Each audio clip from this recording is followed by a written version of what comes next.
Alright,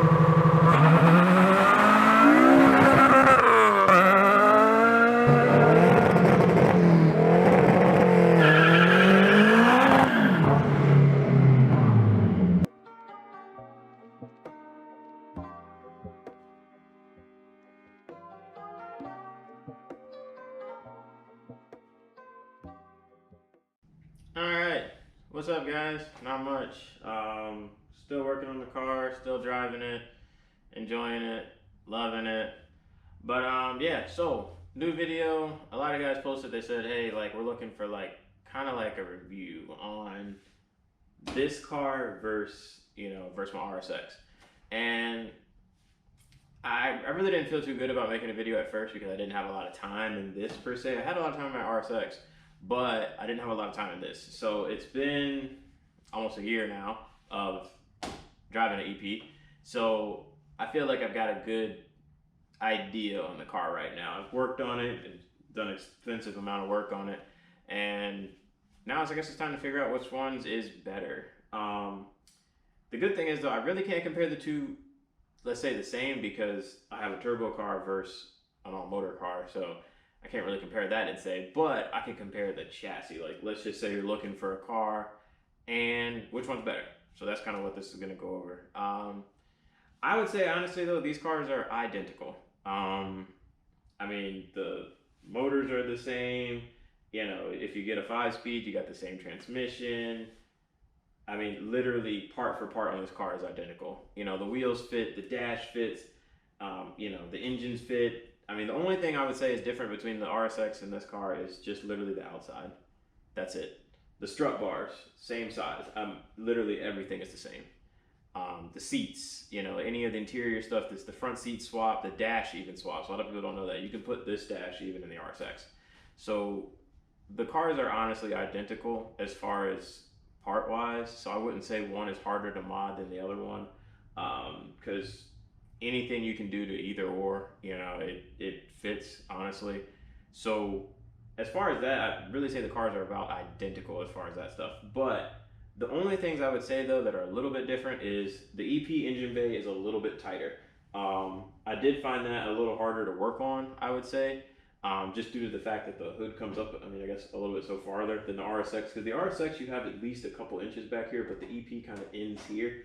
So same thing with the turbo kit here. As you can see, I would have done a down pipe if I had an RSX, but since this car is kind of tight back here, I just decided to shoot it out of the hood.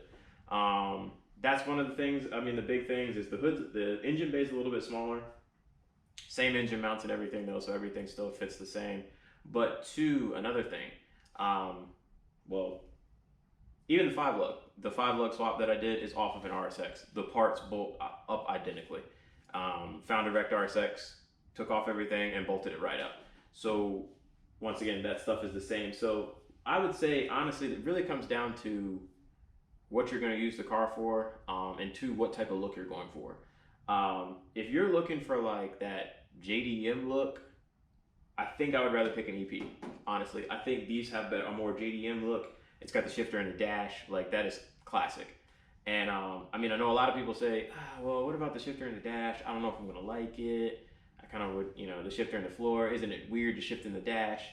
And honestly, that's a good question, because straight up, yeah, it was a little weird, I guess, like first jumping into the car. Like I'd always seen it, like I guess owning an RSX and then seeing these online, you always saw the shifter and a dash and you were like, man, that's really weird. How do they drive that? But in reality, once after driving it, it shifts the exact same. It's nothing to get used to.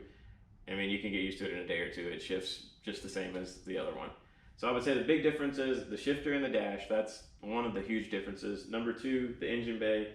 And then I guess the third one, the big difference that I ran into between working on this car and the RSX is the wheel size. If you're looking for like a meaty setup, this car it's hard to do. You can do it, but you're gonna have to do some work to get there. I wouldn't say it's like, oh man, I can just walk in and throw it. Like, for example, the RSX wheels that I have on my RSX, they fit under the fenders just with a fender roll. No big, no crazy modifications, no nothing, just fits right on. This car right here, I had to like pull the fenders, space the fenders out just to fit the exact same size wheel that I had on my RSX that fits perfect. So these are a little bit smaller on the wheel wells, I would say. So if you're trying to fit like a big meaty tire under there for like a road course, I might kind of lean toward the RSX just because it's easier to do. Now, like for me, I'm drag racing with this, so I just need something wide in the front that goes in a straight line. So that really didn't matter too much. But for example, if I was building this car for road course, I probably would get the RSX.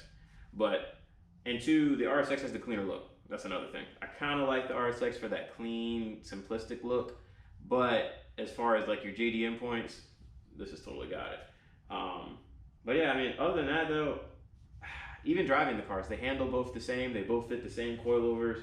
Everything fits, you know. So it's kind of like, obviously, if you ran these coilovers on this car and ran the same coilovers on this car, the suspension geometry is almost identical. The coilovers are the same. It's going to handle the same. So even handling wise, it's going to be the same.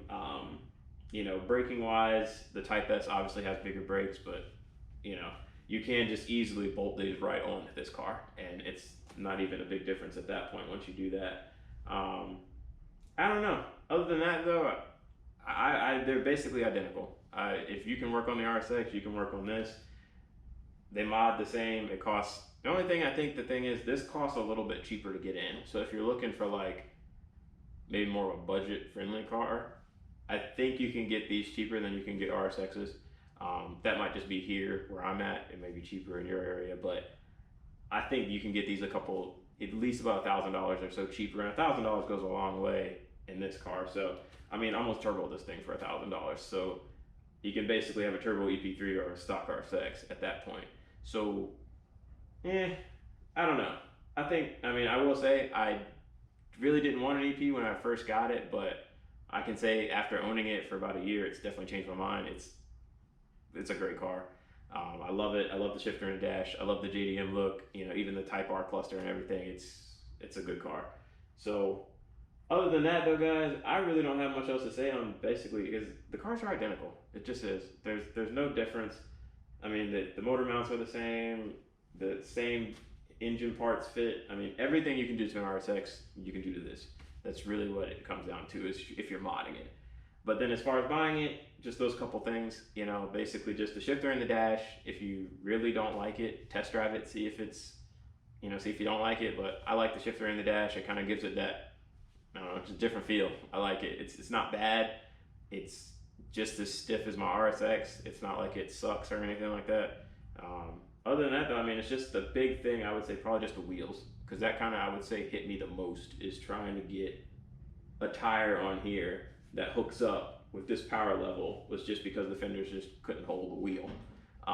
Yeah, I could do over fenders and do all the other stuff, but that's just more money. You got to look at it that way. But all right, guys, yeah, so if you got any more video topics, let me know. We can post them up. All right, later.